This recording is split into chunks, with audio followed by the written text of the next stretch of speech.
Hi guys, thanks for joining us today. This is Todd. I'm here with Paul Paquin, the founder of Golden Financial Services. We're talking about 10 ways to cut credit card debt today, and we're doing so in a way where we're kind of going to give you some tips about cleaning up your personal finances, making better financial decisions, and also some strategies on payments.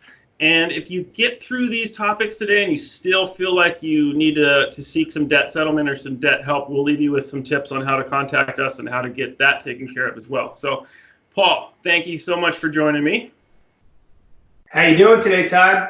I'm doing good, man. It's another beautiful day. You wrote this blog recently on the website, and I noticed it, and I just wanted to ask you a few questions and get some clarifications. There's so much great info in here. I was wondering if we could just kind of have a discussion about it today and maybe give some pointers. What do you think? Absolutely. The 10 best ways to get rid of credit card debt, right? 10 of them. That's awesome. I mean, if I had these 10 best ways, I would have made some better decisions in my 20s, that's for sure. Yes. There's just not one particular way for everyone. Depending on your situation and what your goals are, determines what the right plan is. Yeah, totally. And it's just a matter of, there's kind of almost like a mental block sometimes when you are in debt and you're behind on payments and you don't really you're not armed with the right information. So you just kind of keep muddling through it and it gets worse and worse. I mean, these top 10 things here are things I never even thought about that are very, very helpful. So let's share them a little bit. Where should we start? Do you want to talk about, go ahead. I would say, you always want to try to avoid having to do any type of debt relief program because obviously it's not easy to have a high credit score. Right. But at the same token, if you have a high credit score, but also all maxed out credit card debt, your credit worthiness is being negatively affected by the high balances. That's right. Yeah. Because you have a couple of different factors. Your credit utilization ratio. So if your credit cards are all maxed out, you have a high credit utilization ratio, and that's negatively affecting your credit. You then have your debt to income ratio. If you have high debt, could be negatively affecting your debt to income ratio. So if you have good credit and if you have a good income where you can afford to pay more than the minimum payments, right, you want to stick with the top few options, the debt snowball method and the debt avalanche method. Okay. Right? Yeah, tell me about that debt snowball method. I know you'd mentioned this earlier and we've covered it in a few previous blogs, but yes. I mean, essentially it's like attacking one of your credit cards, right? And trying to pay that down while making minimums on the other, something like that?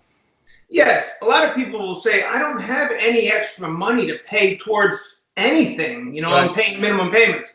So you're feeling that when you're behind on payments for sure. Absolutely. So the first thing you want to do is you want to start with a budget analysis. You can use a budget tool, and then you can get a visual of all your expenses versus your income. Okay. So by starting with a budget, you can go through and you can look for expenses that you can minimize. Like, for example, maybe you can use coupons and you can lower your grocery bill from $750 per month down to $650, and now you have an extra $100 of cash flow on a monthly basis. So you can take that cash flow and you can put it towards paying down your debt. What about, things like premium cable or your cell phone bill? How do you go about kind of reducing those monthly payments as well? Just like when it's time to reduce, you can call your creditor and you can ask for a supervisor and just let them know, basically, I've been a client for X amount of years. I've never been behind on a monthly payment. I'm getting offers. You always want to compare it, right? I'm getting offers from another person or another company. When it comes to credit card debt, you can let them know I'm getting offers from another credit card company. They're offering me a lower interest rate, and they're also going to offer me 2% cash back on all purchases. Yeah. I'm going to have to switch to this other creditor if you're not willing to lower, beat the other bank. Beat what they're offering. If you're not willing to beat what they're offering to me, I'm going to have to close my account with you and go over to this other creditor. So it's almost like remembering that you're the customer and that they need you as a customer. You're almost like shopping yourself. Like you're saying, hey, I like you guys, but I get a better offer from these guys to see if they'll win for me, right? Yeah. It's kind just of like with the cell phone. Yeah, it's, a lot of times, people who have credit cards, they think that they're just a little guy and they have to do whatever the big financial institution says. But there's an element to it where if you can kind of muscle up for yourself and take a little bit of, confidence in yourself, you can say, hey, I get a better deal over here. Why am I still here? And if you take that to that institution, they might say, hey, we'll match that for you, something like that. So it's just it's all about a mentality change right away that's helpful, right? Yup, and the same thing with the cell phone. You can compare another cell phone company and say, I'm paying $250 per month with you.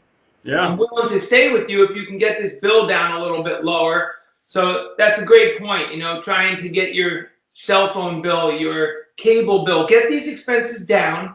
Right. Now you have extra money that you can use towards paying off debt.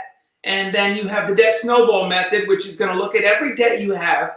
You're going to organize your smallest debts first, and then you're going to order small debt. The next debt in line is going to be the one with the bigger balance, and so forth.